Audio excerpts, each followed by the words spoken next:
think you're making a mistake. I think you really want to talk to me. Sorry, I have 3 other interviews to do before this party's over. Yeah, but they're not working on something that'll change the world as we know it. They say they are. Yeah, but they're lying. There is a limit, even to the imagination. Human teleportation, molecular decimation, breakdown, and reformation is inherently purging. Where our greatest creations meet our deepest fears. Something went wrong, Seth. When you went through, something went wrong. You are about to go beyond that limit.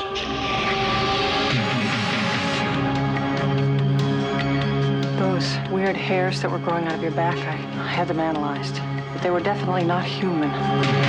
If you saw how scared and angry and desperate he is. I'm sure Typhoid Mary was a very nice person, too, when you saw her socially.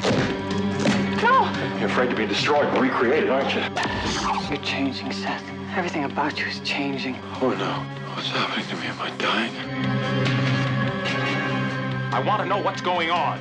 What does the disease want? Wants to turn me into something else. Oh, no. A fly got into the transmitter pod with me that first time when I was alone. Don't go back to it. It could be contagious. I'm afraid! Don't be afraid. No. Be afraid. Be very afraid.